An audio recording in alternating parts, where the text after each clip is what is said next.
Danny, can you talk about how the two of you work together? When you're working with Tim, do you create part of the score first? What's the process like between you two at this point?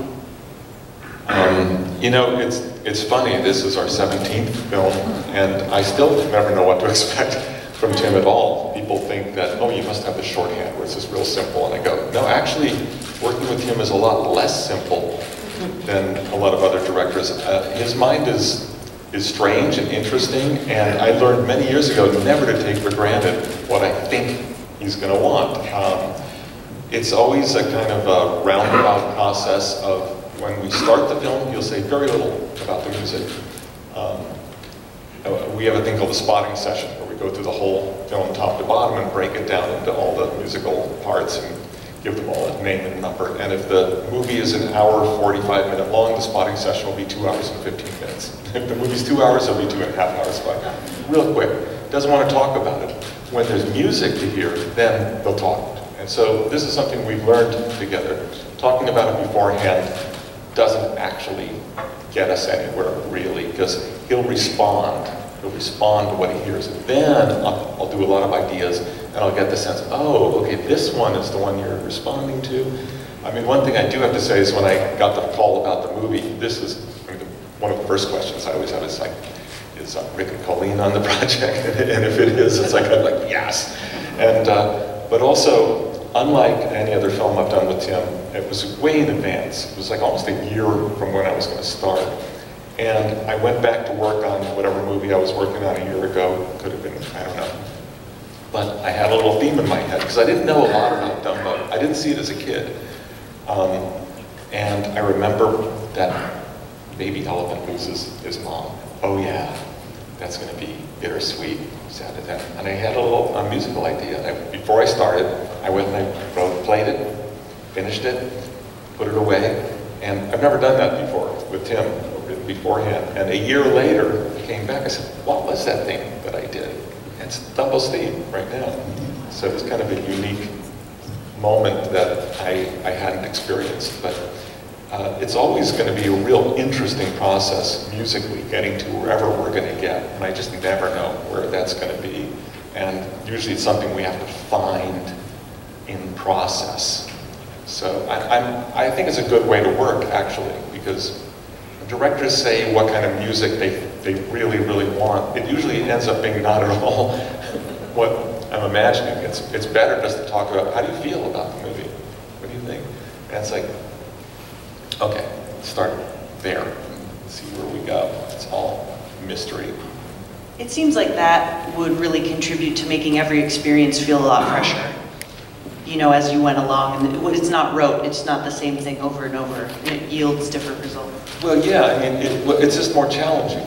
And Tim, look, you know, most of my favorite scores that I've written out of, I've done over 100 films, and you know, most of my favorites will have been Tim's movies.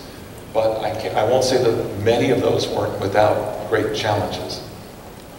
Finding where that was can be really challenging with him. But I don't care, you know.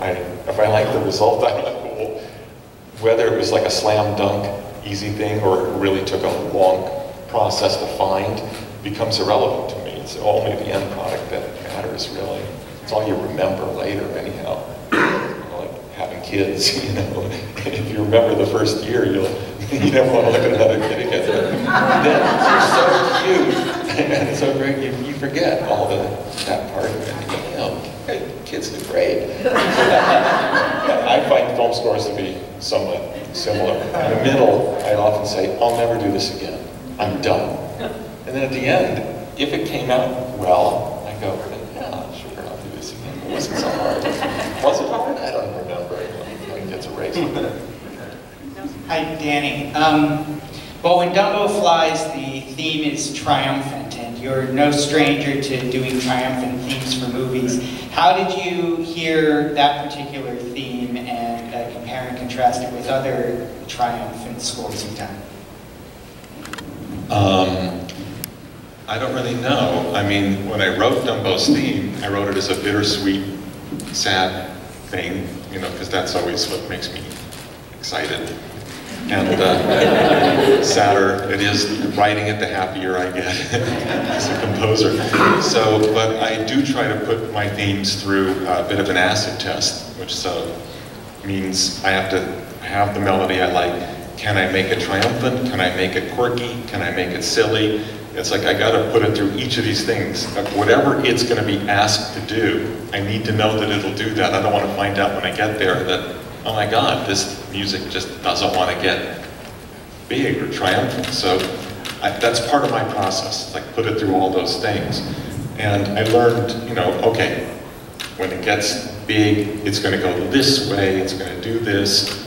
And I didn't know at that point there'd be quite as much triumph. Very early on, Tim was like, I like that. And whenever Dumbo's in the air, it's like, do that thing. And I go, really? Don't you think we should? No, do that thing. He was very specific. And it's like, all right, that's what we're doing.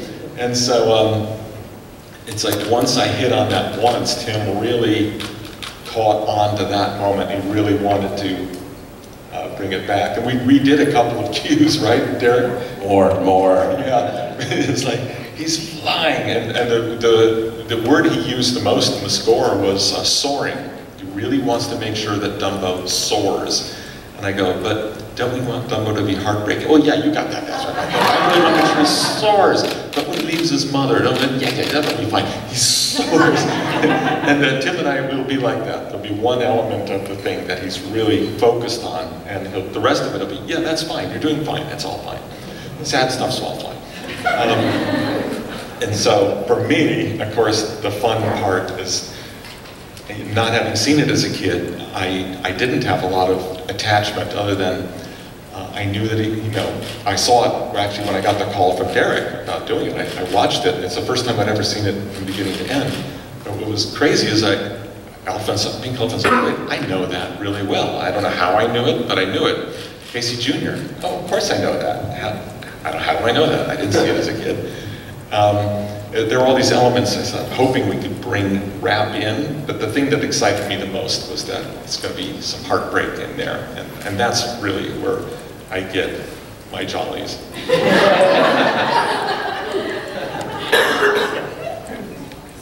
Hi, my question is for Danny. I wanted to ask you, in terms of writing these scores versus writing music for yourself, for your own albums. I think you have one coming up pretty soon. Can you talk a little bit about how that is different from the process of doing this? Because here you're basically writing to please Tim, basically, but then you're writing for your audience, for your fans. So can you talk about that? Well, I started out as a film composer, so I didn't start out writing orchestral music for myself. I'd never heard an orchestra play until I heard Pee-wee's Big Adventure. I literally had never stood close to an orchestra or dreamed that I would.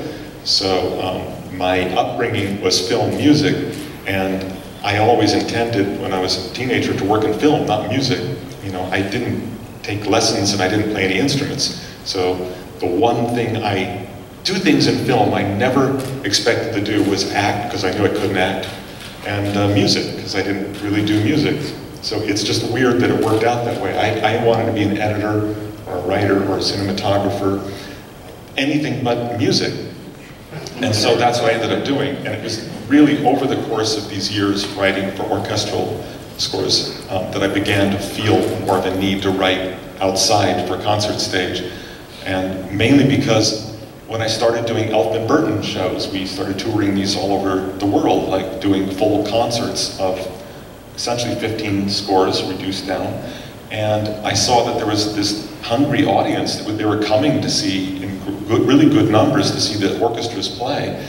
And I felt that there's a world that could bring classical music listeners and these film fans together, that they were two separate audiences, but they shouldn't be. So I got motivated to start trying to write concert pieces that would possibly bridge these audiences. I remember when we were at the Lincoln Center playing, and this guy was there from the Met, and he was going, God, I'd kill to get this audience into the Met. And because our audience tends to be a younger and very energetic audience. And costumed. They come in costumes. They come in costumes. So it was really in the process of doing these concerts of Tim's music that I started to get this idea of writing concert music, which I needed to do for myself anyhow, but finding somehow a bridge between these two worlds, which I love.